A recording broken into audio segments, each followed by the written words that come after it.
Okay, how can we check quickly using the computer whether these numbers are prime? Well, factor them. Yeah, factor the middle numbers. So instead of printing out their square root, let's print out their factors. So we'll do factor integer. Okay. So we have Still, it looks like 2 to the 1, 2 squared, 3 squared, 2 to the 4th, 5 squared, 2 to the 6th. So what are we learning as we go down the list? well, the first number is prime, Yeah. and the So second. that's because factor integer factors into primes. And what does the second number tell us? and that's the power is raised. Right, 2 to the 6th, 64 is 2 to the 6th. So what do you notice about the numbers in this list? Well, they all only have one prime factor. There's only one prime factor. They're powers of a prime. The 28,561 is 13 to the 4th power. Cool. Okay, 173 squared. Did you know 29,929 was 173 squared? No. No. All right, should you go to your room and memorize all the squares up to say 10,000 squared so that we recognize this stuff? That would be it would take a long time. Would that be a good use of time? Not really. Not really. No. But up to 10,000, up to 100,000, it seems like if the sum is prime, then we have a prime power.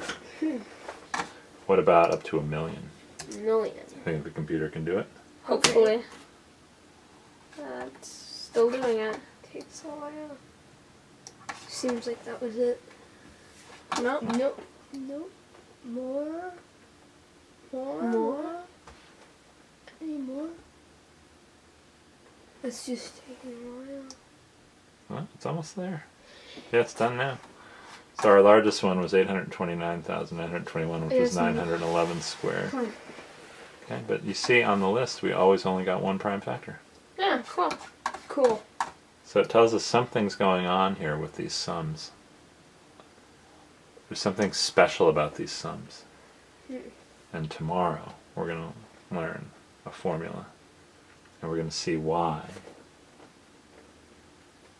We might see why this is true, but we're going to see why numbers that are not, that have more than one prime factor, like 15, Don't work. well, why their sum of divisors can never be prime.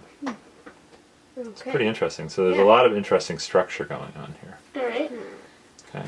And let's just do one last little 5-minuter here, because I want to show you, back up to the graph you guys made here, an unsolved problem in math, and in fact to mathematicians maybe the most important unsolved problem.